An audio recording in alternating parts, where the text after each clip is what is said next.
Well, good morning.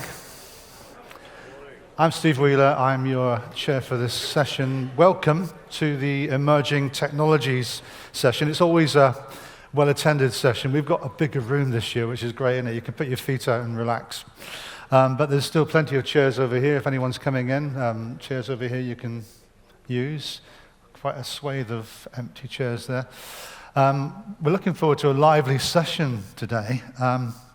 But here's the question, I suppose, for you to start with. Emerging technologies or emergency technologies?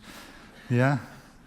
I had a really interesting conversation with some colleagues last night about the pandemic and what happened, while that was on. I mean, because it's still on, I know, but I think we're fairly stabilized now, aren't we? But at the time, before the pandemic, I was quite an evangelist for online technologies and face-to-face at a distance type stuff. And a lot of my colleagues in higher education were saying to me, Steve, it's second class, and they kind of poo-pooed it a bit, And what happened when the lockdown happened? Suddenly my phone started to ring. Interesting, isn't it? Everyone wanted advice on how to set up online learning at the drop of a hat. That was an emergency technology. What I'd like to see, obviously, and I think most of you would like to see, I know my two guest speakers would like to see, is that it's become embedded as a technology. I think what we're doing now in L&D is we're becoming very hybrid in what we're doing because we can see the benefits of both technology and face-to-face. And with that in mind, I'm very pleased to actually welcome onto stage our first speaker of two. We're going to have discussion at the end of the full presentations, not in the middle. So our first speaker is from New York City in the US. They're both from the US. He's the chief executive of the United States Learning Guild. Please welcome David Kelly. Hey, everybody. Thanks so much. Thank you, Steve. How's everybody doing today? All right. Well, so any of you from the U.S.? So those of you from the U.S., as soon as you probably heard my voice, recognize that I'm actually outside New York City from Long Island. That's where the accent is from, and I apologize for it in advance. As Steve mentioned, I am David Kelly. I am the CEO of the Learning Guild. If you want to learn more about me, you can scan that QR code. That'll bring you to LinkedIn. You can find out all about me. But more importantly, I love having these conversations, and if you have any questions or anything that we don't have time for today, I'm happy to chat afterwards. But if you want to ever reach out to me anytime, just scan that QR code. It'll connect us on you with LinkedIn, and you can do that. I'll show it again at the end. So when I was invited to do this session here today, usually when I give the talk here, I've had the privilege of speaking at this event a number of years, usually around the topic of emerging technology, because in my work, it's kind of my job now to be curious about this stuff and see where the trends are and respond to them and help people make sense of them in the work that we do at the Guild. But when I started thinking about, well, what's going on, what's the disruptions, and I thought this during the morning keynotes as well, it's kind of similar themes that we talk about all the time. And I wanted to find a fresh way to be describing like this idea of disruption. And funny enough, I actually was at an event last week. I saw Dani there at the event last week. And one of the keynotes, Morris Conti, actually shared a term that was the first time I had heard it. And I was like, this resonates with me. It was a term called VUCA, which is describing an environment that we're in, where it's a combination of being volatile, uncertain, complex, and ambiguous. And I think the world of emerging technologies and learning fits into that. There's a lot of the history of this term. I found it very fascinating when he was talking about it in his emerging tech talk. So I looked into it. The history of it often gets associated with the military, but it's actually gone beyond that. But when I looked into it, I discovered some practical use cases of it, where people should have usually a graph like this, where they take it and they put it into 4 different buckets into this graph, where on the left-hand side you can see how well can you predict your actions.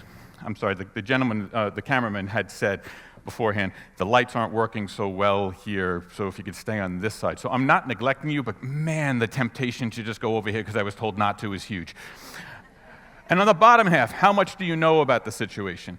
Now, there's a lot, in terms of how practical this is and the usage of it, there can be debate about that. But what I find interesting about this, and especially in the context of this talk, is it made me think about VUCA differently. Because I think a lot of times we talk about the disruptions and we start using the same terms all the time.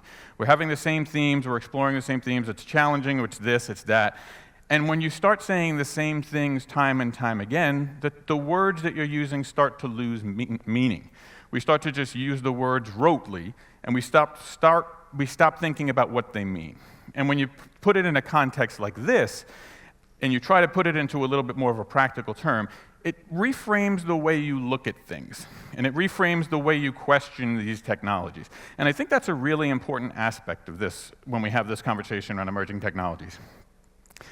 Now, when I was invited to speak this year, Don Taylor asked me to come. He mentioned that it was instead of this year we were going to do something with Dani. We were going to have a shared event where I was going to speak for half the session and Dani was going to speak for half the session.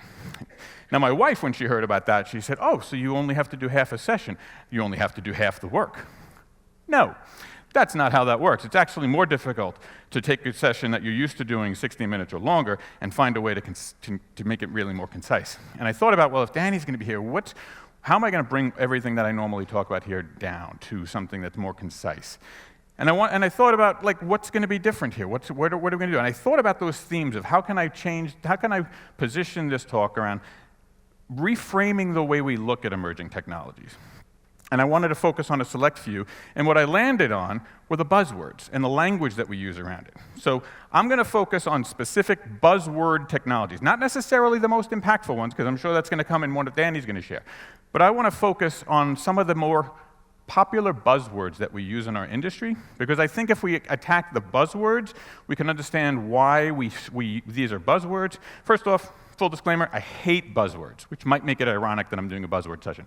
But the reason that I hate buzzwords is because how I define them. I define a buzzword as a term whose usage has spread faster than its understanding. And that's when words and language get hijacked.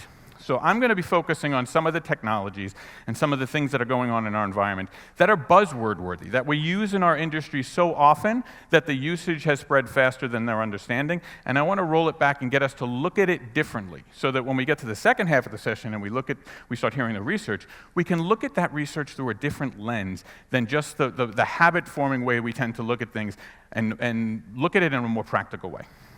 So, that said, let's look at some of the buzzwords that are out there. And I'm putting them all in quotes because they're all buzzwords. First one, workflow learning. Workflow learning is the latest buzzword that is attached to something that's been around for decades.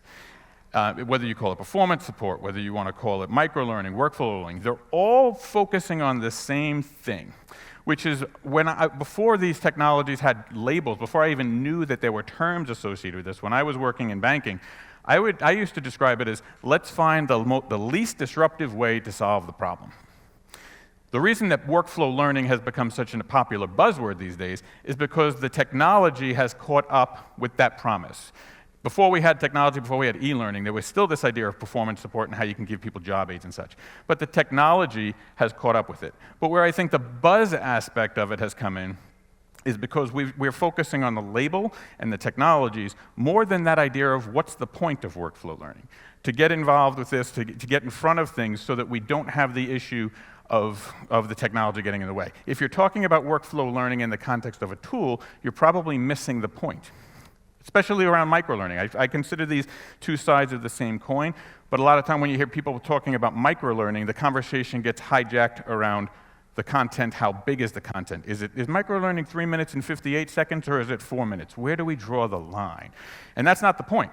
I think microlearning got hijacked as a buzzword when we started moving from the micro of the content when we should have been focusing on the micro of the context.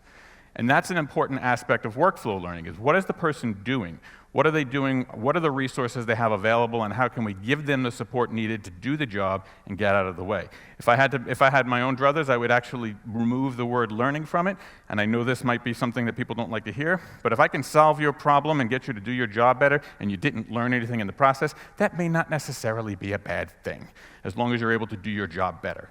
Because most organizations, the reality is for a lot of organizations, don't really care about learning in and of itself. They care about learning in the context that it helps people do their jobs better.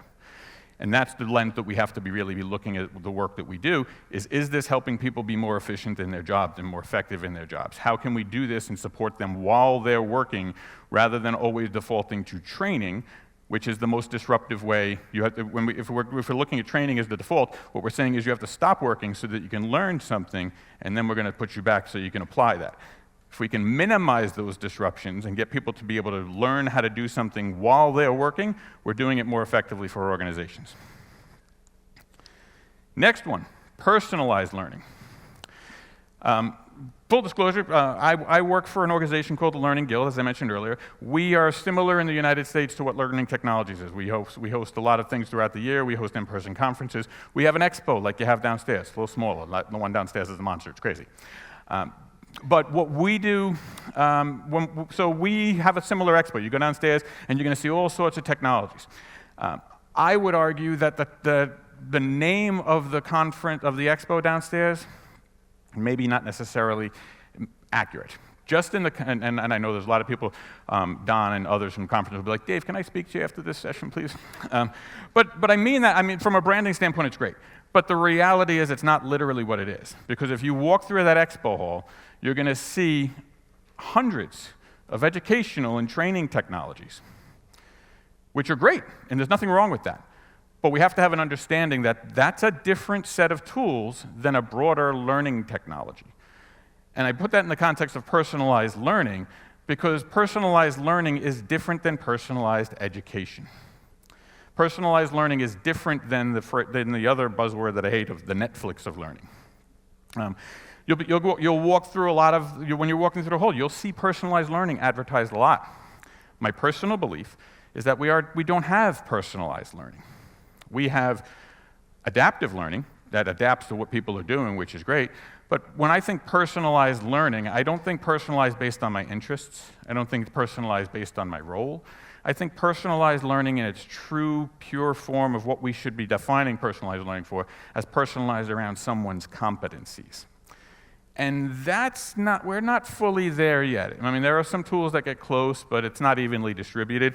But I think if we really want to talk about a personalized experience, we need to personalize it to the context of what someone's able to do. The type of thing where I walk up to a machine and it goes to the HRIS system and it recognizes my ability to use such and such piece of equipment and gives me the type of support, whether I'm a novice, intermediate, or advanced user. That's personalized to my competency, which we're not really there yet. But I think we need to be looking at it through that lens so that we can be demanding that from the industry. The metaverse. This one's a little bit of a flip side on the buzzword, because it used to be metaverse, metaverse, metaverse, metaverse, metaverse. And now suddenly it's changed to, the metaverse is dead. For a lot of people, the metaverse is dead. And I both agree and disagree with this, because I think the idea that if you're saying that the metaverse is dead and you're using that to also say directly or indirectly AR and VR are dead, I would disagree with you completely. If I think that all of the Facebook and the organizations that are trying to capitalize on the metaverse and create a commerce platform, and that has not happened, and they're stepping away from that, in that context, I might agree that it's on life support, although I think it'll be born in some other way. But I do think that we need to be realizing that the AR and VR tools that are out there, first off, VR, it solves problems today. If you have the right use case for VR, it can solve problems for you today. It is available, it is evenly distributed, it is accessible, and it can solve problems for you today. And the metaverse narrative that is going on around the metaverse is dead does not take away from that in any way, shape, or form. The AR side, I don't believe that we've even come close to reaching the potential, because we're still dealing with handheld AR.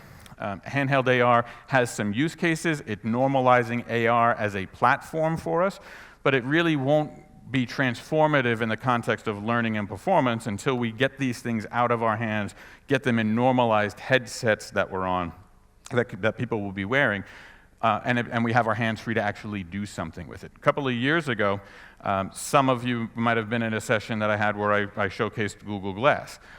I looked like an idiot. And I'll be the first person to say that, because it was a disruptive thing to have on your head. But as the technology advances and becomes just something that it looks more similar to the glasses that many of us are wearing today, and it becomes more functional in that regard, then AR will become normalized within our consumer markets and thus be able to be used in a more effective manner in our work. And that is going to be a very disruptive and transformative moment for L&D, but I think we need to just step away from the narrative that the commercial field has been telling us around the metaverse in order to harness that potential. And then, of course, there's this AI thing that's out there. Every session, I mentioned earlier, we were at the conference last week. I was stunned by the amount of sessions that had AI in it. Most of them it was just kind of like, this is the session I've done 20 times, but now I'm doing it for a 22nd time with AI. Because it's a marketing buzzword right now. Now, AI I'm going to put out there for two different reasons. One is you're going to walk around downstairs and everybody's going to be talking about AI, because it is a major buzzword. And a lot of people within our field are looking at it and saying, how am I going to leverage this technology? How am I going to do this? But I think you also need to look at it from a separate angle, because there are going to be great opportunities for how we can use AI in our work. And I think we should be exploring them. But if you're not also looking at how AI is transforming the work in your organizations of the people that you support, you're going to be left behind. Because the work that people do that we support in L&D is going to be transformed. And thus, our work in supporting them needs to adapt. So it's not just a matter of harnessing these tools to make our jobs easier, and I think that's a part of it. It's more importantly about how is the work in our organizations going to be changing, and what does that mean to our work. So that's just some of the tech trends that are out there. But I think we have to also look at the non-tech trends that are on here, because I think there are some other buzzwords that are just within the environment that we can't ignore. The first one that I'll put out there is this idea of hybrid work. Hybrid work is a term that is being normalized now, but I think it's being normalized in a usage that is redefining what it is. It generally gets defined with some sort of an image here, where hybrid work basically being defined as we've got people that are in the office, and we've got people who are working remotely, and we're going to connect through screens. And that's kind of the definition that's been brought up in practice around what hybrid is. But I think that is a misguided definition, because it removes the context of what's really going on outside of that 16 by 9 box that we're looking at, where the stuff that's going on in the remote person's environment. This idea of hybrid work. And how are we supporting someone? What does it mean to learn something when I've got all of these other things of life going on in our environment? And what does it mean to the organizations we work for? In the United States, we're seeing a lot more organizations that are kind of like, yeah, you're not as productive as we thought you would be while you're working at home. We're going to start bringing people back to the office. And a whole generation of people being like, thanks, but peace, I'm out. So what does this mean around hybrid work? We have to recognize that people working from home, it's a different environment, it's a different type of work, and the old models of supporting people and helping them learn to do their jobs may not necessarily translate as well. And the other side of it, more close to home for us, is this idea of hybrid learning. Now, many of you have probably seen an image like this online in the past. I want to, first, before I talk about this image, I want to give a disclaimer. This is not a perfect image in terms of representing the difference between equality and equity. If you get a chance, I encourage you to go to the link that's there. I'll share it at the end as well. There are a lot of issues with this image in terms of how well it represents the differences between equality and equity, between the fence, between the fact that they're all males. There are some issues that people have with it. I'm not presenting it as a perfect image to demonstrate the difference between the two of them. I share this image because I do think in the context of hybrid learning, the equity side represents why I'm not a fan of this phrase, hybrid learning, that we use. Because most of what hybrid learning looks like today is there's an in-person experience, and we're going to live stream it so that people who are remote can participate. And that's not equity, because if you look at the example that's here, everybody can see the game, but the people who are outside of the fence are not having the same experience as the people who are in the seats.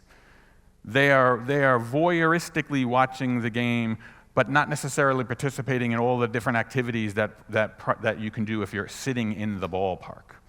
And I think that's a great analogy for where we are for hybrid learning. Most hybrid learnings is either it's going to be someone is going to be remotely looking in on the thing, and that really waters down the experience for everybody. It's one of the reasons, and there's not necessarily a right or a wrong to this, but this is the way we see it at the Guild. It's one of the reasons that we have made the decision not to broadcast our conferences. We get a lot of negative feedback, I'll say, about that. Because some people are uncomfortable coming back to face-to-face events. They want to participate in the event, and we're not giving them that opportunity. And there's a reason that we don't give them opportunity, because if we're going to do a face-to-face event, we want 100% of the focus on creating that face-to-face experience. And if we're going to do something for virtual attendees, it's going to be digital first. And we're going to create a digital experience so that they get 100% of our attention. Not that one group or the other is getting a less than experience. If it's going to be digital, it's going to be digital first. Somebody is going to crack the nut on what a true hybrid learning technical environment looks like. I'm sure a lot of the vendors that are downstairs are exploring that. And when they do, they're going to make a boatload of money. But as of the technology exists today, I don't believe we truly have hybrid learning environments. Most of it is face-to-face environments that we are enabling virtual people to participate in passively. And I don't think that that's truly hybrid. And then there's this idea of the employee experience, which we're hearing more and more and more. This is more of an HR discussion, but learning gets wrapped into it. And I think that we're talking about this idea of how we're going to create a better onboarding experience for people, how we're going to create a better experience.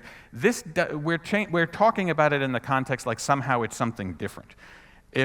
Because now this buzzword of employee experience is popular, changes the fact that you want to create great learning experiences for people, you've been doing it wrong up until now. You shouldn't have needed that extra motivation on here. We should always be looking at the idea of how can we create experiences that are going to make people feel more engaged in our environments and in the places that we work. And we should be partnering with HR around it.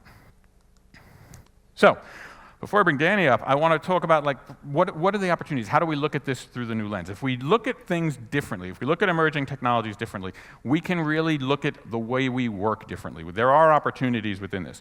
First off, despite all the disruptions that are there, we can be more agile in the work that we do. If we have a lot of different changes that are going on, it gives us, by its nature, permission to just be more agile, to try things, to be iterative in the work that we do. It gives us the opportunity to be experimental. To try new things and to take out all these new technologies that are out there and just try something new. We are in an experimental environment and we should be harnessing that. It gives us the opportunity to develop what I think is a critical skill that's overlooked, which is I call conversational competence, which is the ability to be knowledgeable enough about a particular topic so that you can have conversations with them. A lot of we'll use the one that is the biggest buzzword right now, AI. Being knowledgeable enough about what's going around with AI, what the opportunities are, and how your organization may be leveraging it, so that when the knock on the door comes from IT and they say, "Hey, we're going to be putting in a new tool that's going to have the ability to generate content through AI, and it's going to be plugged into our EHRS and the systems that you have," you don't want to look at that person and say, "That sounds great. Just give me 20 minutes to Google everything that you just said." You want to be knowledgeable enough about the technologies that are disrupting our industry so that when either you're in a position to know enough whether it's going to be important enough to your organization to dig in yourself, to dig deeper, to maybe be proactive about leveraging these technologies yourself, but also at least knowledgeable enough to A, make the choice not to do that, but B, if the conversation is presented to you, you are ready to participate in the conversation. We've been talking, as long as I've been in this field, to this idea of we need a seat at the table. Developing conversational competence is part of that, so that you can be ready for the conversations so that you can respond to them. That also gives us the right to be more consultative. A lot of us probably work in environments where we are a training delivery department, and we are fighting to be more consultative in our work. If we do this sort of stuff, we earn the right to be more consultative and more problem solvers in our. And the last buzzword that I'll throw out there, it's not so much a buzzword anymore because I do believe we kind of killed it to a certain extent, is this idea of digital learning.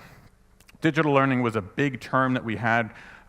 Even a couple of years ago, it was fairly popular. It's fallen a little bit out of fashion, I believe, because, again, I think through the definition that emerged through the usage of it, kind of took it out of fashion. Digital learning was never about digital learning in my mind, but through practice, when we talked about digital learning, what we were talking about was digital teaching, digital education. And that's a very different mindset to digital learning. How do we learn through digital tools as compared to what digital tools are available to us to train and educate people?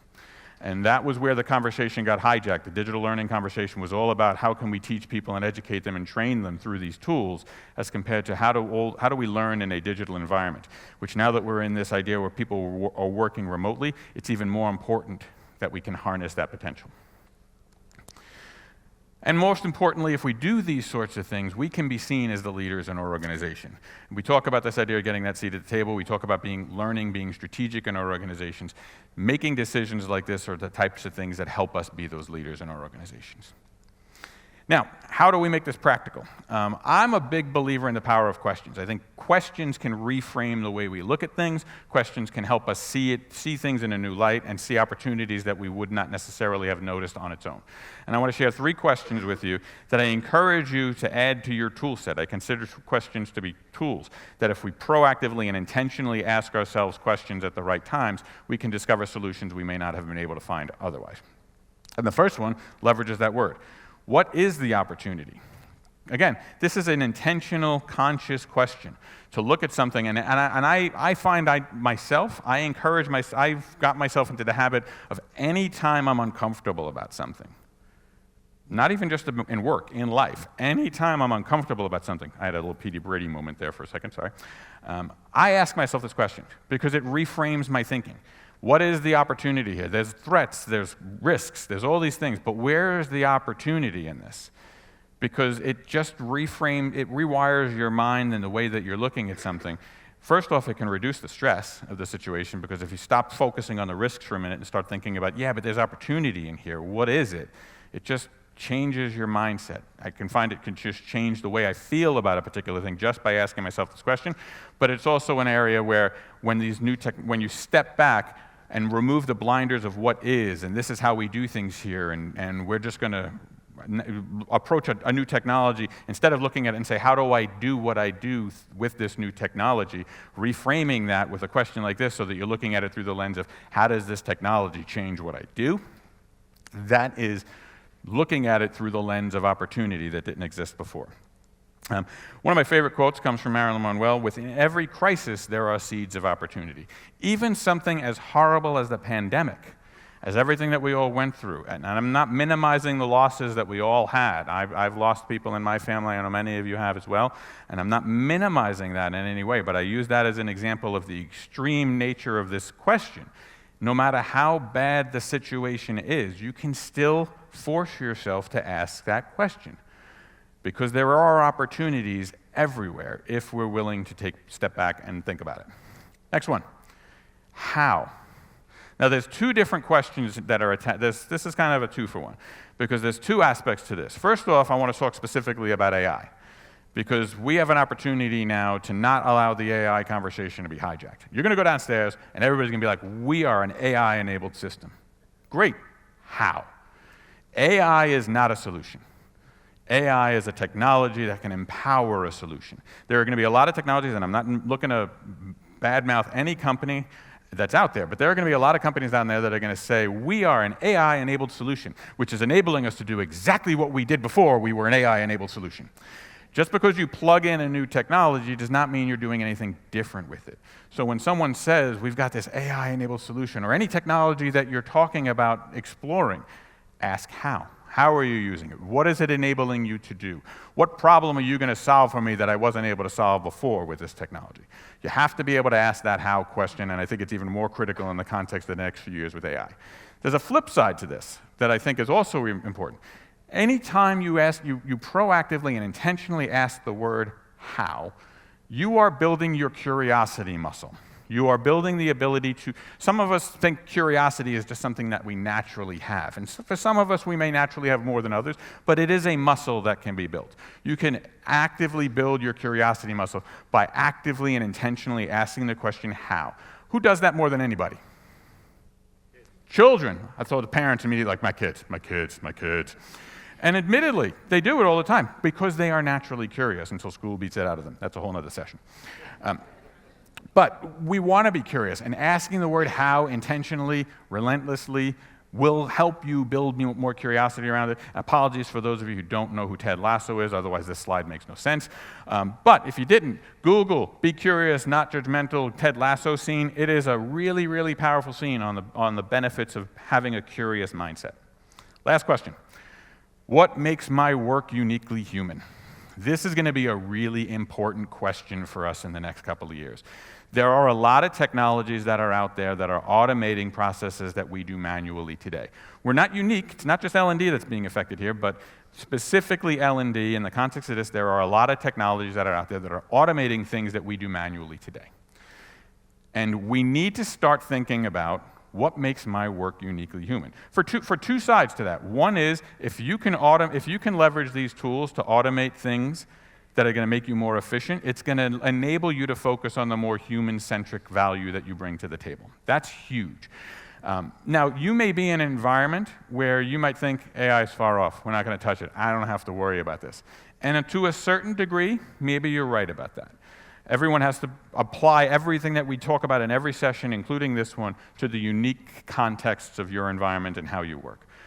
But what I will say as an absolute is, while it may not necessarily matter to your current employer, it may matter to the employer you want to have next. And I do believe if you're not asking this question and you're not starting to think about what does the next 5 years of my career look like when I focus on what my uniquely human element is, the world of opportunity for you is going to get smaller. And nobody wants that. And you could work in the next 20 years in your organization and be fine.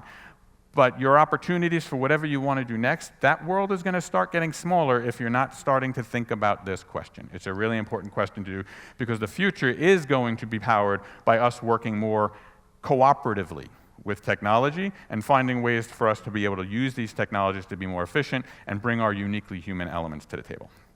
That said, I'm looking forward to hearing about the actual research and the trends. As I mentioned before, if you have any additional questions for me beyond the Q&A, you can scan that QR code. Happy to have these discussions.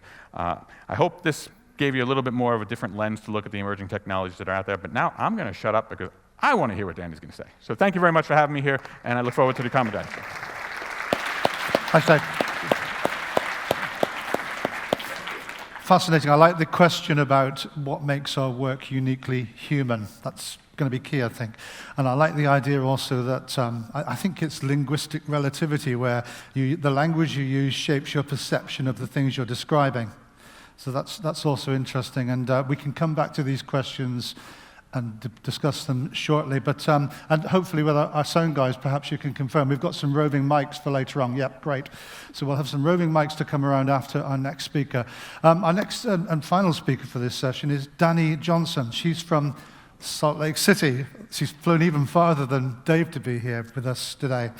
And she is the founder and co-owner of Red Thread Research. So please give a warm welcome to Dani Johnson.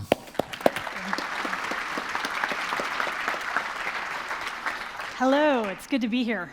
I think what Dave just went through set us up really nicely to look at a whole bunch of data. So I hope you're excited about this. Just to give you a little bit of context, this is Red Thread. We've been in business for about 5 years. We study all things HR technology, and we also provide other research to organizations that are trying to figure out best practices for learning and skills, performance, HR tech, experience, and DEI, and people analytics. Also want to do a really quick shout out to our tech consortium, who help us fund all the tech research. So all of these companies are dedicated to providing really clear and unbiased research, and they fund our tech research. So as I go through the tech research, or if you run into any of these people, please thank them. All right, so I want to start with a quote. This quote is from my favorite movie. It's an American movie, Grosse Point Blank, and what it does is it describes what a shakabuku is. It's my favorite word. It means a swift spiritual kick to the head that alters your reality forever. That's pretty much what's happened in learning even in this decade. So for the last 3 years, we've seen change upon change upon change. And what it looked like in 2020 is not what it looks like now. And what it looked like in 2021 when we last did this study is not what it looks like now. And so what I want to do is I want to talk through a couple of things. First of all, I'm going to give you an overview of the state of the market. This data is brand new. Like, I was finishing up at like midnight last night. So this data is brand new. You're the first ones to see it. I want to give you a sense for what's going on in the learning tech market, and then I want to talk about 3 things that the learning tech market is enabling right now that is going to make our lives easier as L&D professionals. So let's start with just the sheer number of vendors in this space. In 2018, 2019, when we first did this study, we identified 160. In 2021, when we did this study, it bumped up to 220, and now we're at 435. So there's a lot out there. And you can see that little hook on the end of my graph there. These are the years that they've been in business. It started back in 1971. And then we've seen a couple in 2023 already. That little hook at the end is not an indication of a slowdown. It's an indication of we haven't seen them yet. We don't know where they are. We haven't found them yet. And so we saw that in 2018, we saw that in 2021, and now we're seeing it here as well. So there's so much technology out there for learning, which we think is fantastic, but it's also really noisy. There are a lot of choices. Also wanted to give you a sense for growth. So I've asked HR professionals and learning professionals, is your budget shrinking this year? 60% of them tell me that it is not. When we asked the HR or the learning tech vendors, this is what they told us. So a couple of points here. The first one is that they're all incredibly optimistic. Absolutely 0 vendors told us that they expected to shrink or to go down. 42% of them told us that their growth would be 31% or more, which is really optimistic in this market. And then there's a little bit of uncertainty as well. 23% were pretty honest and just said, we don't know. We don't know what's going to happen. But the thing that I love about this is that we are this thing is going to go. You know what I mean? We haven't slowed down in learning tech, and we're going to continue to see the growth and the development that we've seen in the past. I also want to give you a sense for technologies and functionalities. So when we as Red Thread think about technology, and learning in general, we think of it in terms of 6 behaviors. We think in terms of what the organization should do to help people plan their development, to help people discover the things that they need, to consume any content or experiences that they need, to experiment with new knowledge and skills, to connect with each other, and to perform. And then those 2 on the end, manage and create and analyze, are things that we as L&D professionals just need to do as part of our job. And so this is how we think about learning, and then the things underneath, the boxes underneath, are the technology functionalities that we've seen in the vendors that we've talked to or the vendors that have provided information. So you'll see there are a couple that are a little darker. I'm going to walk over here. A little darker. So these are the things that have popped since we last did this study. So when we last did this study, we were talking about skills tracking. It's become a much broader conversation. It's just skills now. Skills Academies popped, this idea of fascia and automation, I'll talk about a little bit. That's new. Individual learning budgets and employee dashboards are both new. So they have existed, but not to the extent that they are today. And so this is what it looks like in 2023. What's more interesting to me, though, is what I'm hearing. So this is the overall sort of what's happening. These are the things that I'm hearing about, both from the organizations as well as the vendors. I'm hearing a lot more about career planning, and that includes things like mobility. Skills is there for sure. Skills Academies and Fascia are there. Opportunity marketplaces. 3 or 4 years ago, we didn't know if that was actually going to take off, but it did. Performance tracking. We're talking a lot more about how do we tie learning to performance and how do we track it. Enablement, which we'll talk a little bit more about. Individual learning budgets. Content creation is back in the spotlight, and we'll talk about that as well. Analytics, and then the last one is employee dashboards. We're giving employees more information. And so all of this stuff, the 435 new vendors, as well as the new capabilities and functionalities we've seen, as well as what we're actually talking about, have led us to Well, let me go here first. Let's talk about these functionalities. So when we talked to the vendors and said, okay, what is a priority to you? What's a primary thing that you do? What is a secondary focus for you? And what is part of the solution, no focus? This is what we get. Just take a second and absorb that. So analytics and measurement used to be its own thing. There are still technologies that focus specifically on that, but it's our number one thing. Out of all of the functionalities, everybody says that they provide some sort of analytics and measurement, which is a really big thing, and it is actually really beneficial to a lot of these other things. Assessment, connection, adaptive learning, people say that they do it. There are some platforms that focus specifically on adaptive learning, but more and more of the technologies that we're looking at are just baking it into the solutions that they have.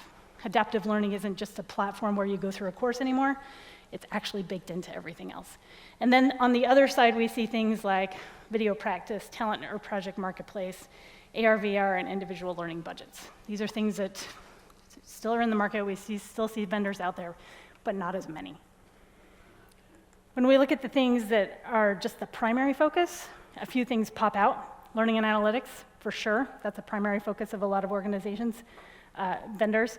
Content creation has popped back up, and then skills and the LMS. So a lot of people are focusing on these things right now in the tech space. And then one more view of this. When we look at functionalities by those things that aren't a primary or a secondary focus, but rather just in the platform, this is what we get. So if you look at the far left side of that graph, analytics, assessment, connection, and adaptive learning, those are all things that vendors are just providing as part of it. They're not even focusing on it anymore. It's just part of the platform. And those are sort of things that are additive, like things that we're just going to add on to what we currently have. And then on the other end, you see some of the more specific things where you're actually trying to solve a specific problem within an organization.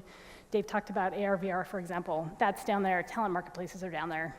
LMS is down there, and individual learning budget is down there.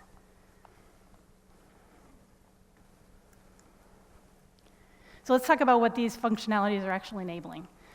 There are lots of things. I had to narrow it down to 3 because of time, but the 3 that I want to talk about today are skills, signals, and efficiency. Everybody and their dog right now is talking about skills. We've been following the skills space for probably about 5 years, and 5 years ago was before the pandemic, and nobody cared. It was something that we were talking about, and it was very sort of futuristic, and one day we'll get there. And then the pandemic happened, and during the pandemic, we were all really, really interested in understanding the skills of our workforces because a big chunk of them couldn't do what they had done before.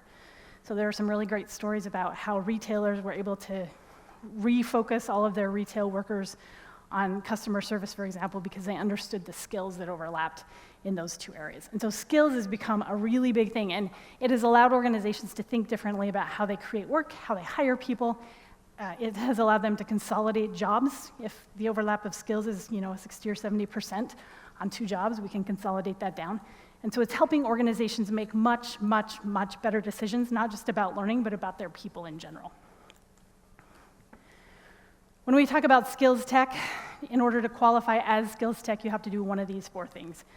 You have to collect information about employee skills, or you have to organize skills data, or you have to provide information about skills in the labor market, or you have to make it easier for employees to use that skills data to move around the organization. A lot of the skills technologies that we're looking at do all 4. Some of them only do 2, some of them only do 1, but to qualify for skills tech, these are the things that we looked at. In our recent survey of learning tech folks, learning tech providers, just under 50% said that they were focusing on skills in some way, and 31% were going whole hog. It's a primary focus of these organizations, which I think is very interesting. The other thing that I think is interesting is that even though it's a very important discussion right now, and organizations are actually starting to change the way that they think about how they've done things in the past, 51% still aren't doing anything. I was trying to imagine as I was walking the floor this morning downstairs, what type of learning tech wouldn't benefit from focusing on skills, and I couldn't figure out one. Like they all can benefit from having some sort of story around skills. The one thing that I don't understand in this graph is the 10% that say they do it passively. I don't know that you can do skills passively, but some organizations are telling me that you can. We did a study last fall on skills technologies. We identified 55 vendors, and just so you know, that number's jumped to about 80 after we did this recent learning tech study. But 55 vendors in this study, and tried to make some sense out of this space. Because if everyone says they do skills, we need to understand how. How do they use skills? And this is what we have. So this is our skills tech graph, and they're organized in two ways. The first way they're organized is along that horizontal line. How are skills identified? Do humans identify them? Do I as an individual tell you who my skills are? Or does my manager identify the skills that I have? And on the other end of that spectrum is tech. So are we inferring skills from the type of work that is done or from job roles or other types of things? Can we get an 80% view of what a person can do based on technology? And then the other axis is how skills are organized. So at the bottom, they're organized mostly with structure. You see taxonomies, skills taxonomies. A lot of organizations are revamping the 1990s capabilities graphs and just using the word skills instead. But these are organized in terms of job role. These are the skills you need for this role, et cetera, et cetera. And then the ones at the top are organized more flexibly.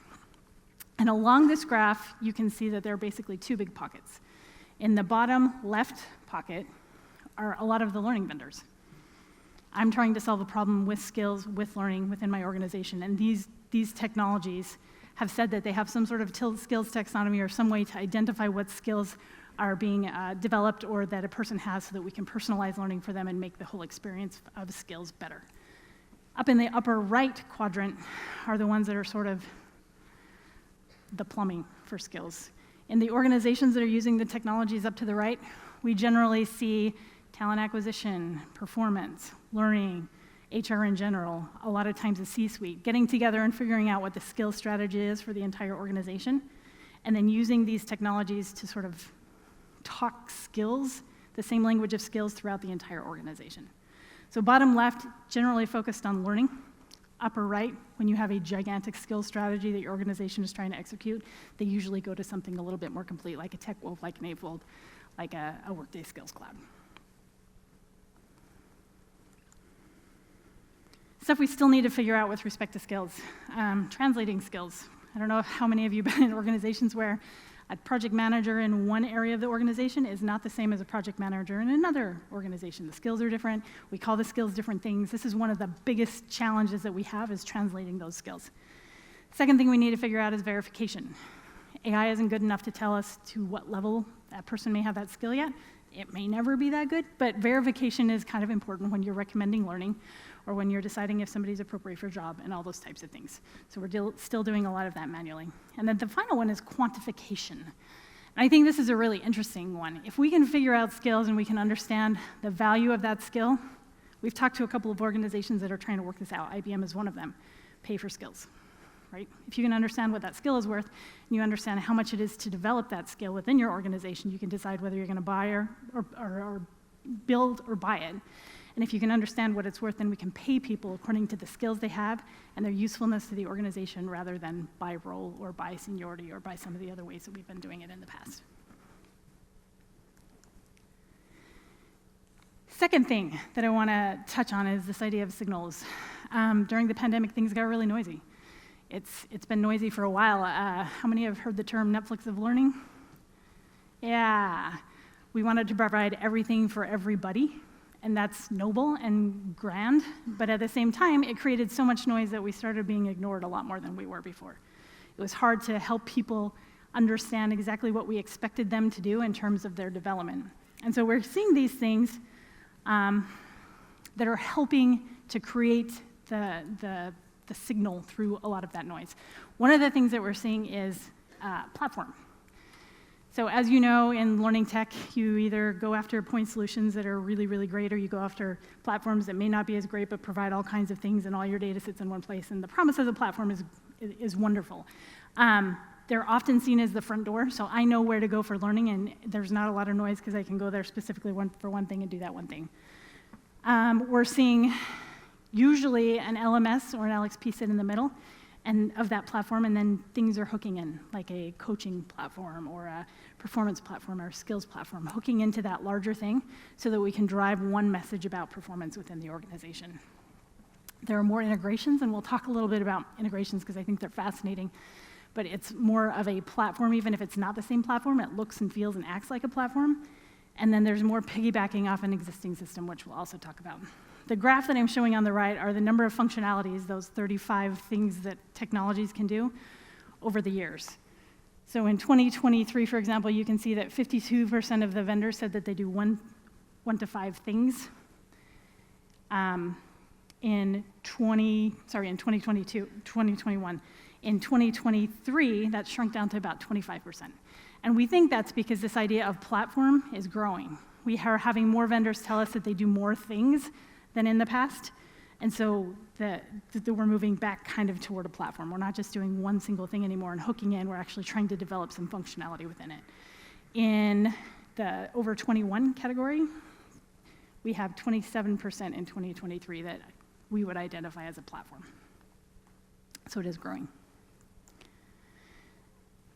We're trying to create signals through people. So we did a coaching tech study about a year ago, I think.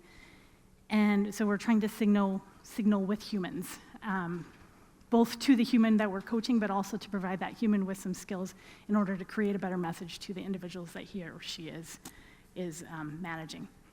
The way that we've organized this, again, it's a 4-square along 2 axes, internal resources versus external resources. So am I using internal coaches and internal structures and ways of thinking about it, or am I using external, something that I can buy off the shelf? And am I using human coaches, or am I using machine coaches? And this is kind of where people fall. So you have your Better Ups and your Ezras and your Coach Hubs up there in the upper top because they use people and they use their own models. And then down in the bottom, in quadrant 3, we'll just call it quadrant 3, we see some of the other things like Cultivate, which uses coach to tech to coach, that's what I mean. Tech to coach, but still use sort of inside data and models. So we're using coaching tech to signal to individuals, this is important, this is what we want you to focus on. Another thing we're using is what I'm calling fascia. I don't know what else to call it right now. It's not quite automation, but it's kind of in there. So what this is basically technology that hooks things together. So it's no longer technology. You don't create your entire course within one thing, and they don't have all the functionality you need, but we're hooking things together. And a couple of examples are Loop by 360 Learning, Arist, Sparks, WorkRamp. Sparks was bought by Degreed. WorkRamp and Border. And basically what it basically deals on the fact that we don't think that an experience has to exist all at the same time, and we don't think that it all has to be in the same place. So I use the example of Border, for example.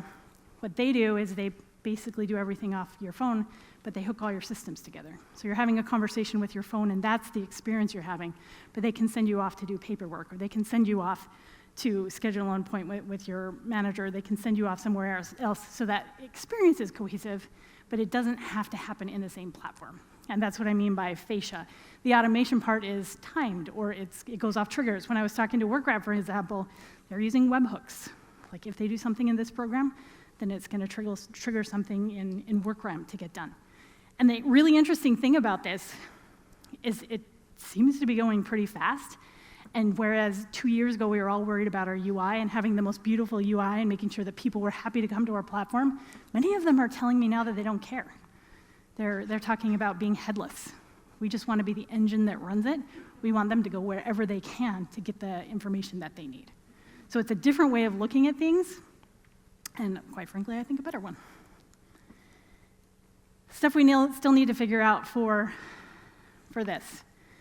signals, better integrations.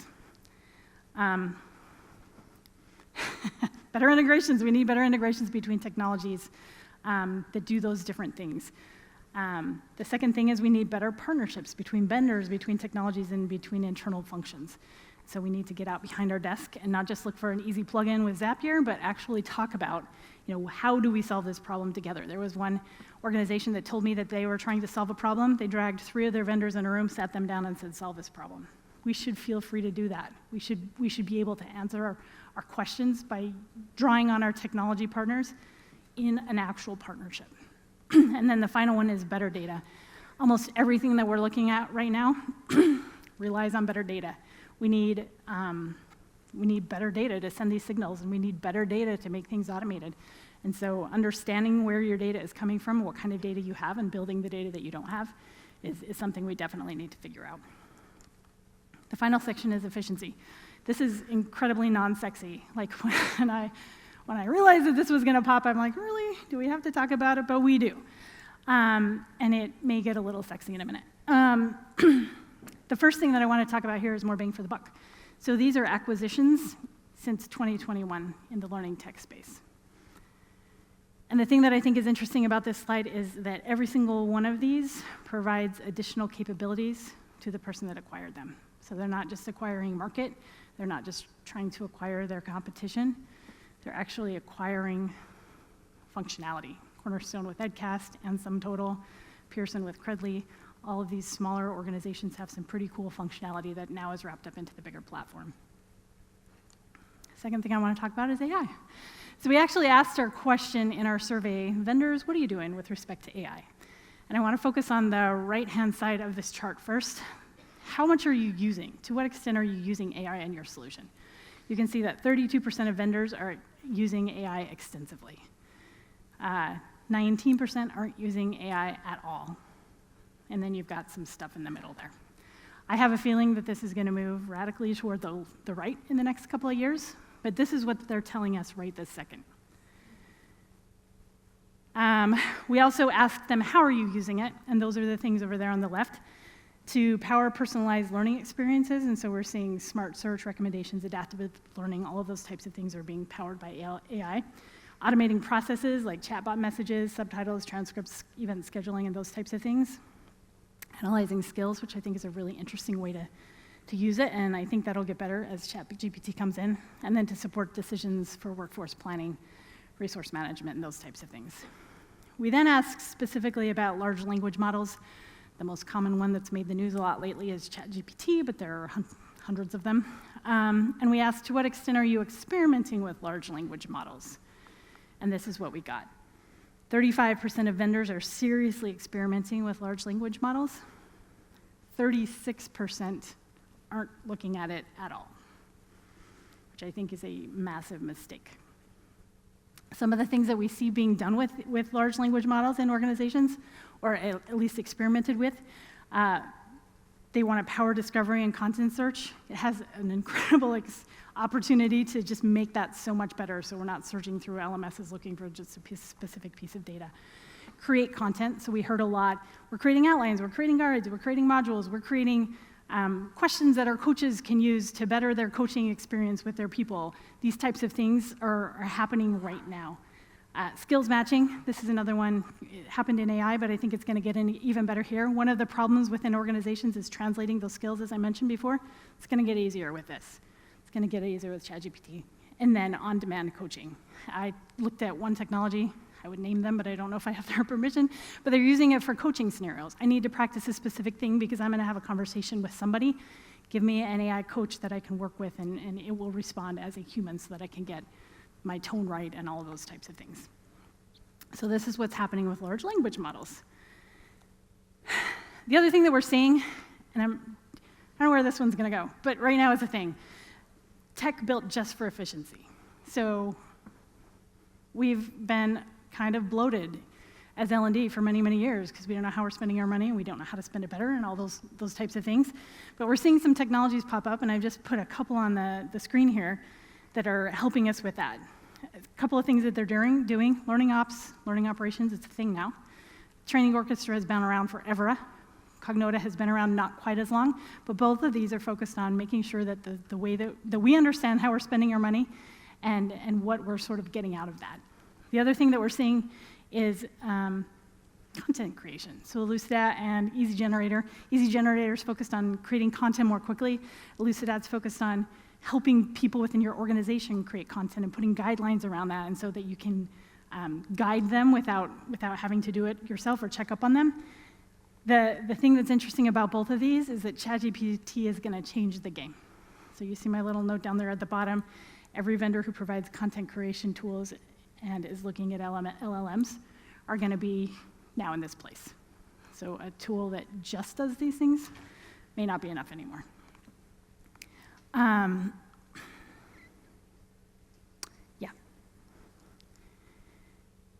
thing that we're seeing is just kind of an explosion in the learning space for DAPs, digital adoption platforms.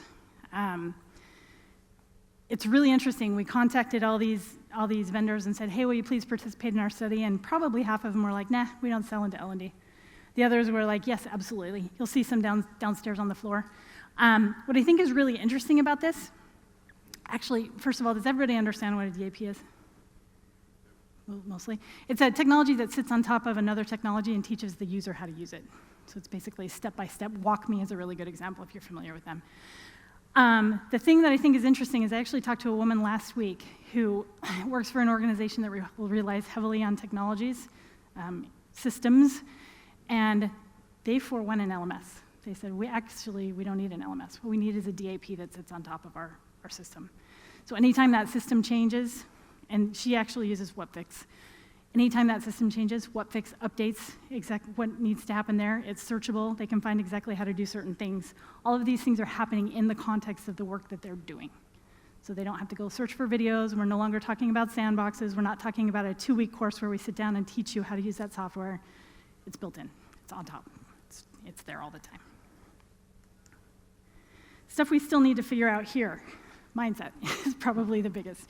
When we think about some of these things we've talked about, digital adoption platforms, especially AI and ChatGPT, we need more imagination about how generative AI can actually help us do our jobs and not be afraid of it, that it's going to take our jobs, which is what I'm hearing quite a bit now. We need better rules and better tech. So ChatGPT and large language models are new. There are lots of concerns about it, hallucinations, if you've heard of those or experienced those. Liability, ethics, and bias, et cetera, are all associated with those LLMs. We have to figure some of that stuff out before it can be broadly used. And then we need better expectations of ourselves. I think over the pandemic, more expectation was sort of foisted on us. We were looked at, all of a sudden we're the CEO's best friend in figuring out how we were going to upskill or reskill. We need to sort of continue that on. We can't let that slip. We need better data.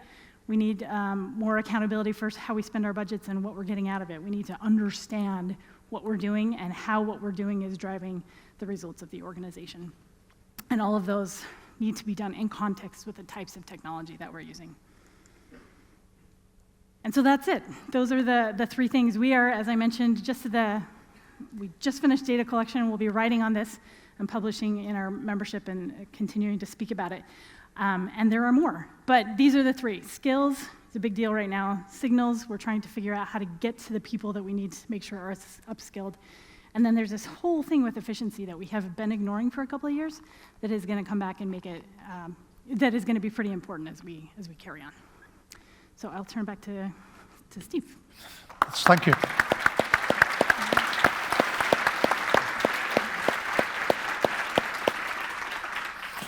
A lot to think about there. Thank you, Dani, for helping us navigate our way through quite a maze of complexity. And I'm daunted, I think, by the fact that there's so much we still have to figure out, isn't there? We're finding our way still. This is very much pioneering stuff that we're doing in L&D with these technologies. There will be time there to ask questions, and the microphones will come around. Please put your hand up if you've got a question, and I'll try and find you. There's one over there on the left-hand side of me, and are there any over here? Let me just ask a question to get the ball rolling for both of you while we're getting the microphones around.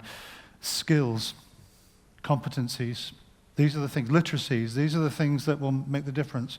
If you had to lay your hat on the table and say just one key skill, what would it be for the future of L&D? Dani?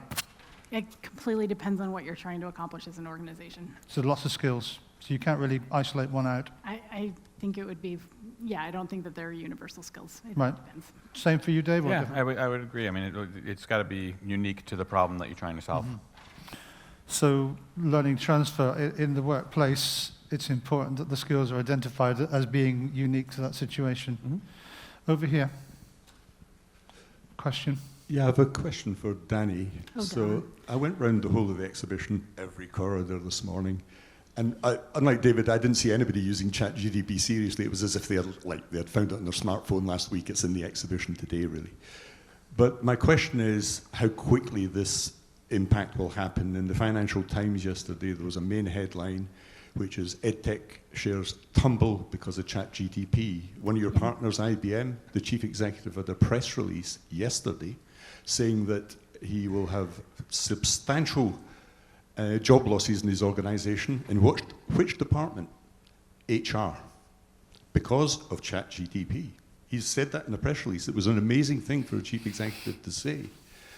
But I suspect, we had one major company, its shares tumbled by $500 million in 3 hours yesterday.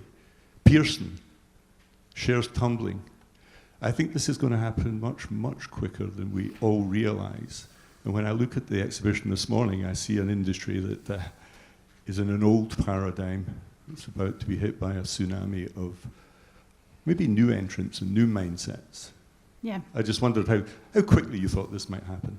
I think it'll happen very fast. The fact that we have 35% of vendors right now that are actively experimenting with it, and this is not very old, like we started talking about this in February, I think it'll happen very fast. Interestingly, we did a webinar yesterday with 3 product leaders at Workday, Degreed, and a company called Seekout, and asked them how fast. They said it's already happening and has been for a while. And we asked them, is it going too fast? And they said, probably.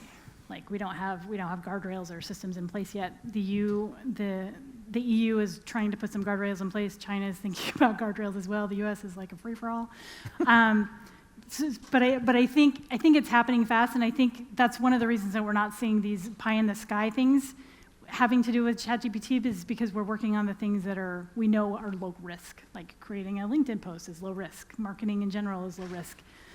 Determining whether someone has the skills for a certain job, incredibly high risk with some implications. So happening really fast, they're starting with the things that are low risk. And the thing I would add to your point about guardrails, I think there's going to be a little bit of a give and take that's going on here, because right now adoption is way ahead of regulations attached to it. I mean, we saw something just the other day, Samsung banned it because people were uploading the proprietary information to ChatGPT to help do their work.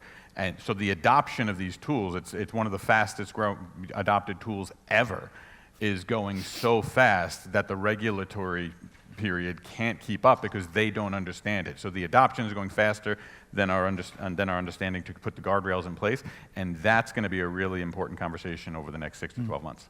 Safeguarding of company secrets, the privacy issues. There's so many things that are on the downside of that, which we could debate. We haven't got time for that, but we've got a question over here. Yeah, hi. This is a question for both yourselves. For me, we obviously see vendors always 2 or 3 years ahead of the reality of where organizations are from a tech adoption perspective. And it feels like that's just massively escalated over the last probably 2 or 3 years. And I think there's probably a 5-year gap now between where the tech is versus the adoption to the end user. In your conversations that you have with not the suppliers, but the organizations, is there a nervousness that this is just going to end up being an absolute catastrophe, that the tech is going to be so far advanced and organizations are not going to be able to keep up? Nobody's really going to know what they're going to need to do in order to be able to make the changes. And it's just going to end up falling over at some point where half the department, like you say, half the HR department are going to get sacked, and they're going to bring in a load of new people to try and sort and fix out the issues. No. I think the short answer is no. And I would love to hear what you think too, Dave, but we're seeing organizations experiment a lot more. So I think what the dangerous mindset in this situation is like, oh, it's going too fast, or it's going pretty fast, but we're not there yet, therefore we're not going to do anything. Those are the people that are going to be fired. It's the people that are experimenting, at least in little pockets within the organization, with some of these technologies, or at least familiar with these types of technologies, that are going to be able to bring their companies along. And as we've mentioned, like, there are many reasons why you would not want to implement some of these things right now, especially for a large organization that, in risk industries. But slow and steady wins the game when it comes to this. I think they are 5 years ahead, but they have to sell into these organizations, and so they're going to keep options available for people where they are right now. Yeah, I totally agree. And what I would add is I think that there's 2 stages of adoption. There's conscious adoption of people saying, I want this new functionality, please deliver it to me. And then what I would refer to as unconscious adoption, which to your point about when you were describing some of these tools that are just acquiring things and it just becomes part of the tool. You may have a tool that you're using today and this functionality just becomes part of it, so you didn't necessarily consciously choose to get this new functionality, it just became part of the tool you already have access to, and it becomes evenly distributed. And I think the vendors count on that. We have a question over here. We might have time for one more in the middle if we've got short answers and short questions. Yeah, I was just wondering, as an industry, with the amount of emerging technologies that we have, how can we identify which are going to be long-term enablers versus which are going to become short-term novelties that won't actually create true business impact? For me, it's a simple question. What problem is it going to solve for you? Because the answer to that question could be different for every person in this room. And if it's not going, if you can't answer the question of what problem is it going to solve for me, why would you spend the money? Yeah, and for me, it's a matter of asking what your roadmap looks like 5 years out, and if they're trying to solve the same problems you are. There are always going to be surprises. ChatGPT surprised everybody. A lot of the content creator tools that you see out there are probably going to be wiped out, unless they can adapt really fast, but what he said. Last question of this session, I think, because we are running out of time now. Sorry if you have questions and you wanted to answer them. Come see them afterwards. So one over here. Thank you. So just regarding the question around, what makes our work uniquely human, I'm thinking about the limitations of AI. What kind of things, if we're asking that question and we're coming up, thinking, I'm not too sure, what kind of attributes or things should we be looking at fostering or adding into our current work to make sure that actually it is uniquely human? Yeah, I mean, for me, I think it's critical thinking and making connections. Those things can't be done. In fact, if you use ChatGPT to summarize something, which I did in the presentation, it takes you to the middle, because that's where all of the content is. It's in the middle. Understanding the edges takes a human, and understanding the connections of this piece to that piece right now also takes a human. Yeah, and I would add that these tools are going to be there. Understanding and developing skills on how to use them effectively is going to be huge. How to write a prompt, how to understand how these tools work to get you to that middle that Dani was just talking about. It's an enormous skill set that we're all going to need to develop. Thank you. I think critical thinking is, I think you mentioned it earlier on, what is uniquely human to us. Well, we need to be critical thinkers. That's part of being human, discerning the truth from something that's not accurate. Yep. One of the key skills for me would be critical thinking. And I think if we take these ideas now and actually go back to our workplaces and actually apply them in some way, there's the challenge for you. That would be job done, wouldn't it? I'd like to thank both of our speakers for a really great, thought-provoking and lively session. Thanks, Dave Kelly and Dani Johnson. Thank you. Thank you. Thanks, everybody.